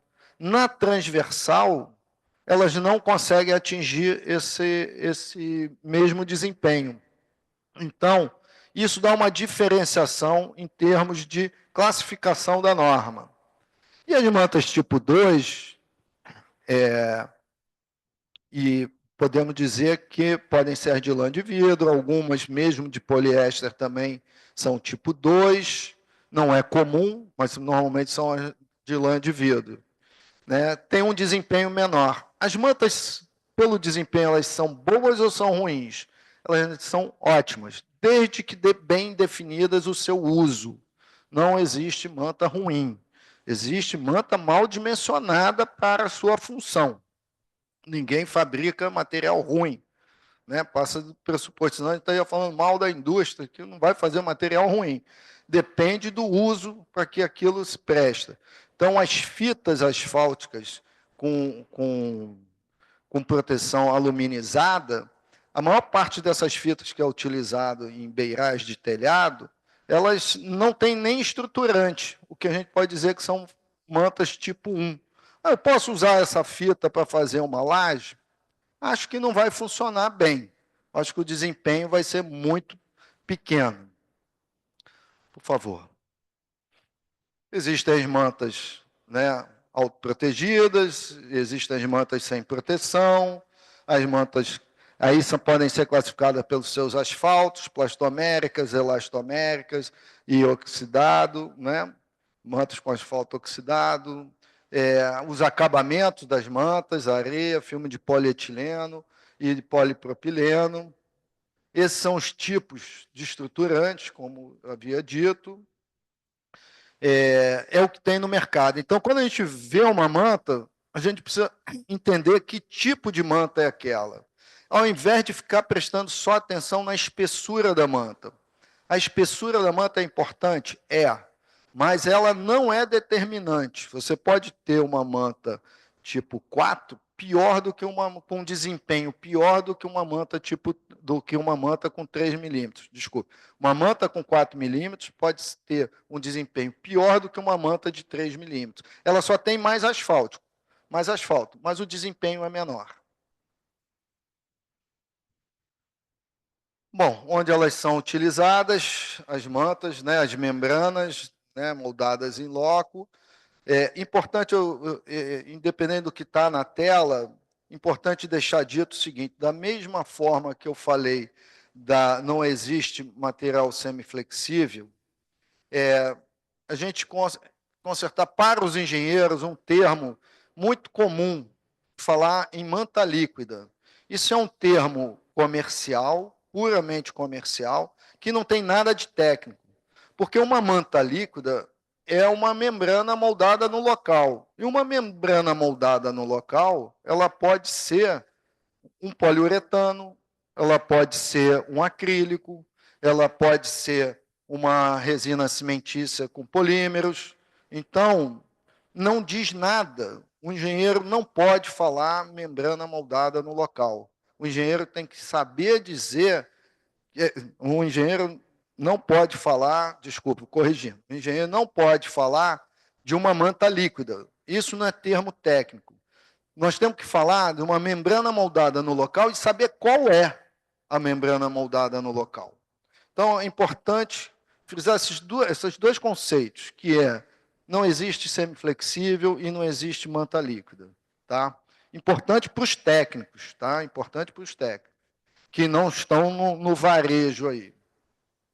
Então, voltando às mantas asfálticas, né, assim como outras membranas, podem ser aplicadas em diversas situações de lajes expostas. Isso é uma aplicação de manta colada, um exemplo de manta colada com maçarico, né, que é uma forma de colar, e tem um outro exemplo que é a manta colada com o aquecedor de asfalto, né, que é um aquecedor onde se coloca o asfalto oxidado ou aquela pedra de asfalto. Essa pedra de asfalto chega a 180 graus, né, vira um asfalto líquido, dá-se um banho sobre a superfície com esse asfalto e ali se faz a fusão da manta asfáltica sobre aquele asfalto. Ou seja, quem impermeabiliza uma superfície, no caso das mantas asfálticas, é o asfalto. Então, quando se faz uma impermeabilização com o asfalto oxidado mais a manta, pelo sistema, que antigamente se utilizava muito esse sistema, né? Você tem uma quantidade de asfalto maior sobre a superfície, o que torna ela mais durável e mais impermeabilizada, com mais garantia da impermeabilidade daquilo, ao invés de só aplicar com maçarico. Maçarico funciona? Funciona, mas desse sistema também funciona pela quantidade maior de asfalto. Está aí a aplicação com uma vassoura, espalhando o asfalto e já em seguida deitando a manta sobre esse asfalto quente. Importante dizer que a manta asfáltica o tipo de manta asfáltica para aplicação com asfalto oxidado não é diferente da manta asfáltica colada com maçarico. Apenas só tem um detalhe. A manta asfáltica, para ser colada com asfalto, geralmente uma das superfícies dela não tem o polietileno de acabamento, onde tem o nome do fabricante, nada disso. Não tem aquele plástico ali, que é queimado com maçarico no outro sistema. Como é por fusão, por temperatura, ela não tem, ela não deve ter, para não ter a separação, não correr o risco de ter separação. Tipos de manta, né, manta asfáltica, de acabamento de manta asfáltica, por favor. Estão aí, né, conhecidas, nenhuma novidade. Está aí uma aplicação de manta ardoseada sobre uma superfície de uma laje de cobertura. Né? As mantas asfálticas que não têm proteção não podem ficar expostas por conta da ação dos raios ultravioletas sobre o asfalto. Em 6 meses, você praticamente destrói um asfalto de uma manta asfáltica. Depois da etapa de impermeabilização, nós vamos para a etapa de camada separadora. Por favor, prestem atenção na camada separadora. Importante falar isso. A gente não vê os engenheiros de obra falando e dando importância sobre camada separadora. O que é esta camada? Nada mais é, o nome já diz. Ela tem a função ali de separar, proteger o sistema de impermeabilização até para uma futura manutenção. Também tem a finalidade de não deixar que os revestimentos e as camadas que vêm acima da impermeabilização fiquem aderidas diretamente sobre a manta, porque isso pode causar uma transferência de esforços para a manta asfáltica ou para qualquer sistema de impermeabilização que está sendo protegido, esforços esses que podem danificar aquela membrana. Então, as pessoas não dão importância a isso, mas isso é de fundamental importância, principalmente para a conservação e manutenção futura. Camada separadora. E, olha, é o que menor custo tem dentro do sistema. Então, pode ser feita... Antigamente, nós fazíamos com papel craft betuminado duplo. O papel craft é aquele saco de cimento duplo, que a gente comprava aquilo, tinha um betume no meio, tudo. Hoje, a gente faz isso com uma lona plástica de baixa espessura, apenas para que realmente as camadas que venham acima não colhem na manta. E o que a gente nota é que, quando a gente vai fazer uma manutenção, que daria para fazer uma manutenção nesses sistemas, na hora que a gente quebra, está tudo incorporado às proteções mecânicas. A gente arranca tudo, não consegue preservar a impermeabilização numa necessidade de intervenção futura. Aí, materiais mais utilizados, filme de polietileno, filme de polipropileno, papel craft duplo betumado e véu de poliéster e polipropileno novamente. Está aí, observe na foto, a parte de baixo é o plástico de proteção de camada separadora e está sendo aplicada uma proteção primária, que é a camada que vem logo a seguir, que nós vamos falar sobre ela. Está aí a proteção primária ou camada intermediária, que tem a função de, primeiro, permitir que a gente consiga transitar sobre o sistema de impermeabilização provisoriamente com cuidado. Tá? É um traço que serve para receber uma camada, vamos dizer assim, de aderência, porque vai vir a seguir uma camada de proteção maior. Tá? Normalmente é um traço fraco, não tem necessidade de ser um traço forte, porque também, na manutenção futura, ela tem que, ao quebrar aqueles revestimentos, a gente chega ali, ela já esteja fraca o suficiente para a gente arrastar aquilo com cuidado e chegar na camada separadora. Então, não tem finalidade, não precisa ter uma resistência muito grande, essa proteção primária. E ela não deve ficar exposta por muito tempo. Ela é uma coisa muito provisória para já receber a proteção mecânica depois. As proteções mecânicas, elas podem ser até definitivas ou não, tá? Mas, no caso dela ser definitiva, com trânsito normal, ela pode ser uma proteção feita normalmente, tá? É um contrapiso. Argamassa de cimento e areia, normalmente com 3, 4 centímetros, com um trânsito leve, e depois ela pode até receber um revestimento também. Essa é a mais comum que a gente emprega. Importante dizer, precisa ter juntas abertas, precisa ser feita em placas, precisa ter juntas entre mudança de planos. Eu tenho um pilar no meio do meu pátio. Em volta do pilar, precisa ter uma junta. Ela precisa ter juntas de movimentação, elas precisam trabalhar, elas não podem ficar, você não pode fazer uma proteção mecânica extensa sem essas juntas. Isso é determinado em projeto, lá no início no projeto. E ela está em cima da proteção primária, que está em cima da camada separadora, que está em cima da impermeabilização, e assim por diante, de uma regularização. Está aqui um exemplo de proteção primária, que depois vai receber uma proteção mecânica. Está aqui. Se for uma proteção mecânica para um trânsito mais pesado, precisa telar? Ou põe tela ou põe fibra. Tá? Mas precisa estruturar essa proteção mecânica, porque ou você aumenta muito a espessura dessa argamassa ou desse concreto, para que ela não necessite da estrutura. O que é importante dizer é que as proteções elas são diferentes, seja para um trânsito leve, seja para um trânsito mais pesado. Importante o engenheiro ter essa noção, né, na obra.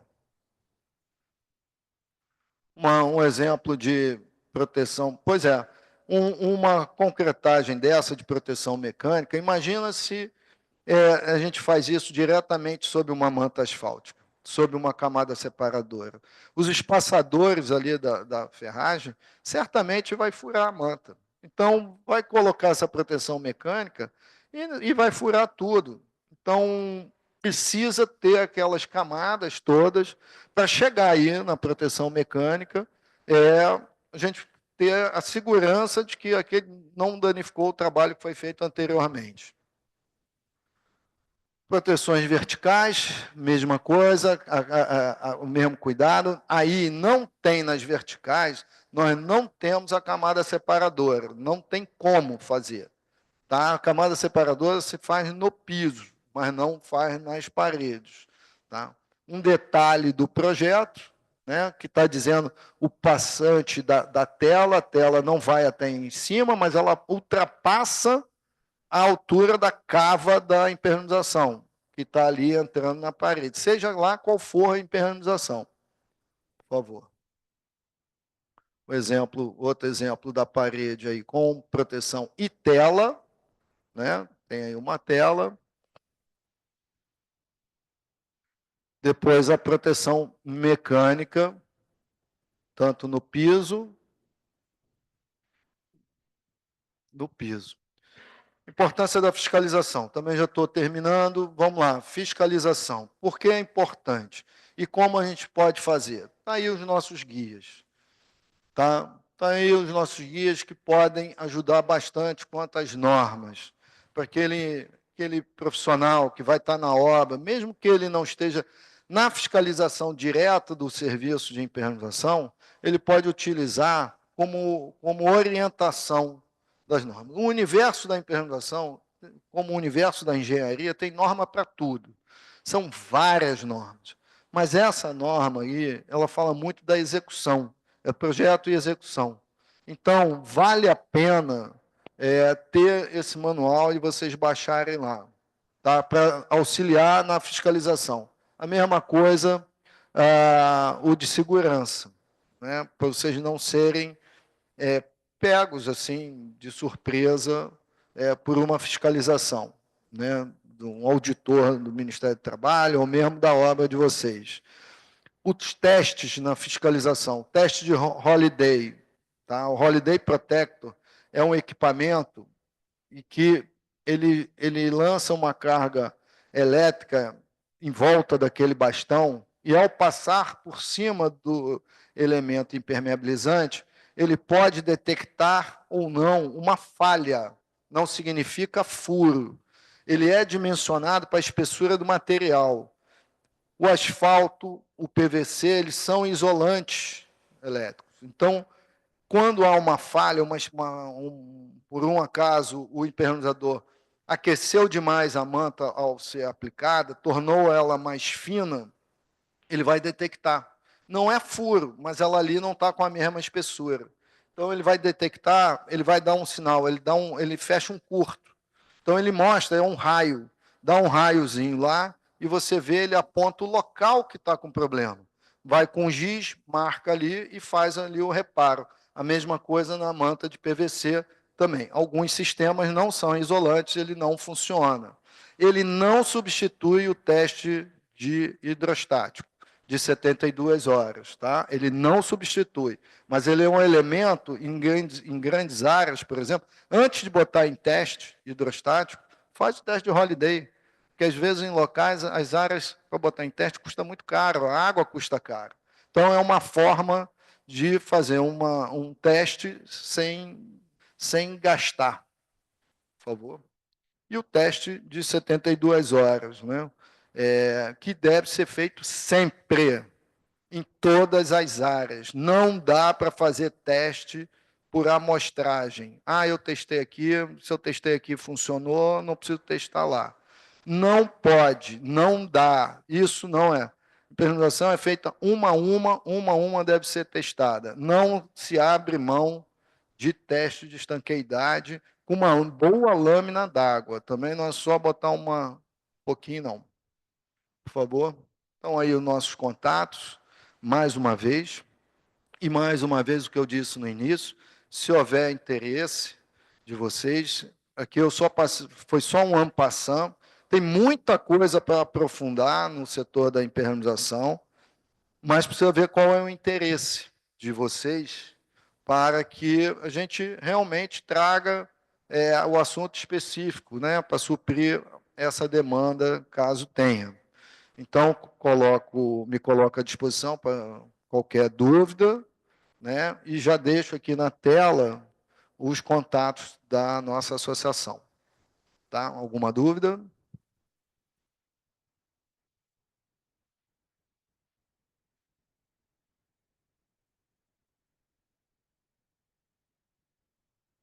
Renato, parabéns pela apresentação, bem elucidativa. Eu até anotei aqui, eu sei que tem vários problemas nas aplicações, né, dos engenheiros, arquitetos, o responsável pela obra, mas pela sua experiência, o que dá mais problema, né? São a escolha de produto inadequado, a aplicação incorreta ou a falta de manutenção? Eu sei que acontece os três, mas hoje o que tem mais acontecido e o que pode melhorar nisso? Na educação, na base, na apresentação dos produtos, na comunicação, mais palestras? Essa é a pergunta. Eu acho posso criar um quarto item? Não, o quarto item, ele é eu vou dizer o que mais dá problema é nós não estudarmos os projetos antes de executarmos. Falta projeto, às vezes tem projeto, mas a gente não, na obra, as pessoas não estudam o projeto e acham que sabem fazer. Ah, não, é sempre igual, é sempre igual. Não é. Tem que estudar o projeto, porque senão a gente comete falhas na obra, porque não sabia que ali ia ter, por exemplo, um poste, um estacionamento. Impermeabilizou o estacionamento e esqueceu que vai ter um poste de luz. Mas como é que a elétrica chega lá? Eu disse, mas está no projeto. Ah, mas como é que liberaram a área para entrar o impermeabilizador? Mas o impermeabilizador também tem a obrigação de saber. Não é porque liberou para ele que ele vai fechar os olhos e vai lá e aplicar. Caberia a ele também ter perguntado. Escuta, como é que chega o ponto de elétrica aqui? Falta essa interação. As pessoas, falta reunião, falta trabalhar em conjunto, estudar os projetos, porque a mão de obra, seja ela do executor e seja ela do profissional que está fazendo a gestão, ela precisa constantemente de treinamento, né?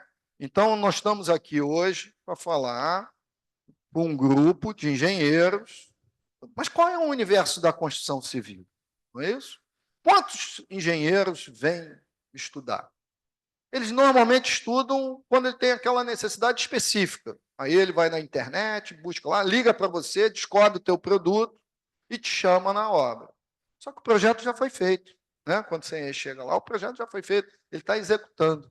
Então, eu acho que falta o maior problema na construção, pela minha experiência, é a falta de trabalharmos juntos, realmente entender que a construção civil ela demanda que todas as equipes trabalhem juntos, com a mesma consciência do que nós estamos fazendo, aonde a gente quer chegar.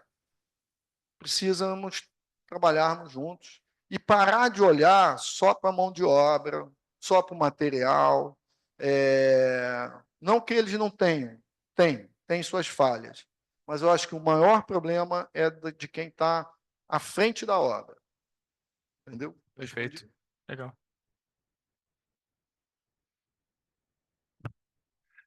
Renato, meu presidente, parabéns aí pela apresentação. Me sinto muito bem representado.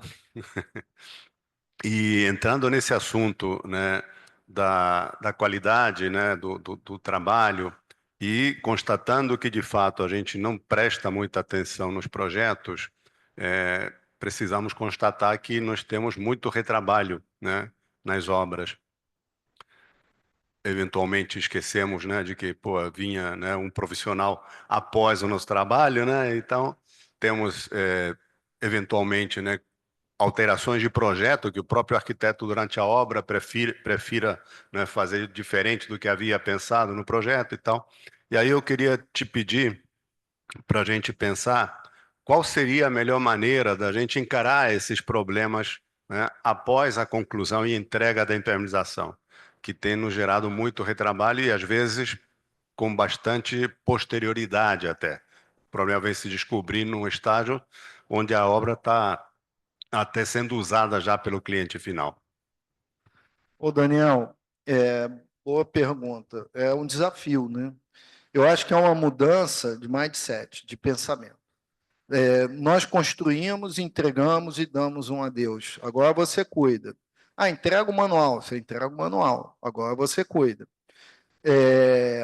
Mas eu imagino, não sou construtor, mas imagino o custo que as construtoras têm de manutenção pós-obra, né? Muito pelo mau uso, muitas vezes pelo mau uso, muito também por falhas durante a execução. Até porque ele já sabe, a gente já ouviu isso, eu já ouvi isso, eles já sabem que vai danificar. Ah, o morador vai danificar. Mas, gente, algumas coisas o morador realmente danifica por mau uso mesmo. Mas muitas vezes esse mau uso não se dá por uma ação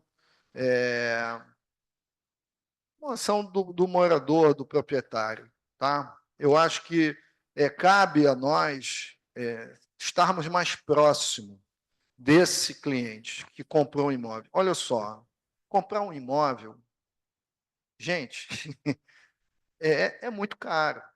É muito caro.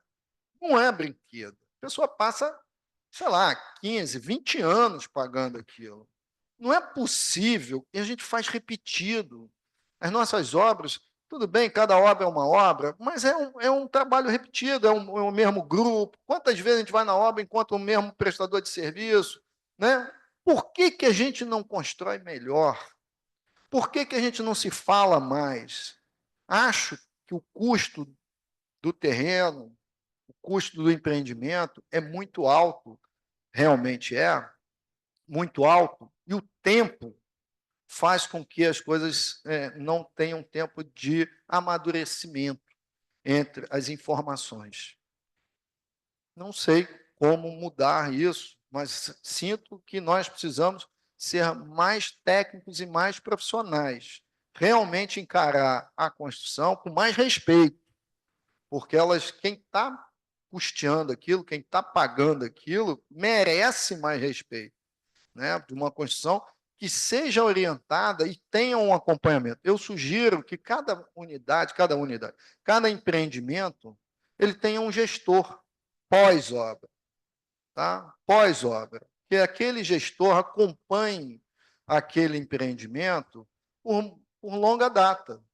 Não, que sejam 5 anos. É ele que conhece, ele trabalhou naquela construção, ele é que conhece, ele que pode dar orientação firme, junto com o condomínio. Eu imagino o prejuízo que as construtoras têm, o custo, prejuízo não, mas o custo que elas têm fazendo essa manutenção. Às vezes o prédio tem 5 anos, eu moro num prédio novo, está fazendo 5 anos eles estão lá. Agora vai passar para a autovistoria, vamos chegar na fase da autovistoria. O que vai acontecer na autovistoria? Não sei, mas quanto de manutenção vai ter? Então, concluindo, acho que merece cada construção ter um gestor que acompanhe por uma longa data. Renato, muito obrigada pela palestra, foi muito gratificante. Novos aprendizados, teremos outras ao longo do ano, né? Já conversamos aqui com o Daniel, enfim, firmar essa parceria aqui na Comate.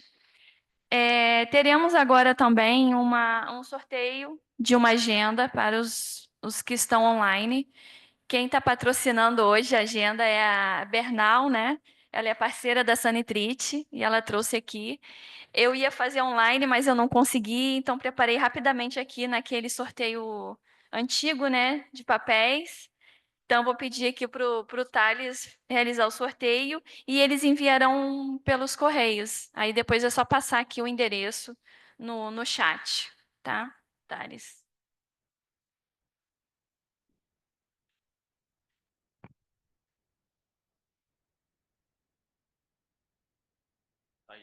Thaís está online. Ela foi a sorteada, depois Estou online, sim. Eu passar no estou particular online. Eu estou o online. seu endereço, que a Bernal mesmo fará um envio da agenda, tá? Mais Ok. alguma pergunta? Já estamos encerrando a nossa Eu reunião. coloquei algumas coisas no site, parabenizando o Renato, e botei algumas coisas que eu escrevi no site também, tá? Abaixe o seu áudio, Thaís. Ai, desculpa.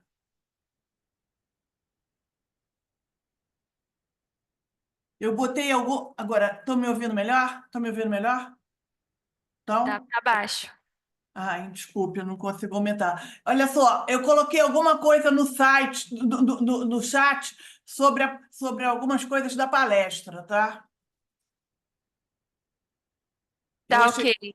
eu achei Parabenizando o muito boa. Renato, que nas obras falta planejamento das etapas e deveria existir por parte de todos os envolvidos na execução da obra uma vistoria anual para avaliar como está a obra após este período depois da entrega. Válida aí a sua colaboração. Então, vamos encerrar a reunião. Agradeço a todos pela participação. O material será encaminhado aí no grupo da Comate. Também, se quiserem, podem pegar meu e-mail. Eu posso encaminhar pelo e-mail também, que é julianalopes@sinduscom-rio.com.br. Obrigada a todos e tenham um bom dia.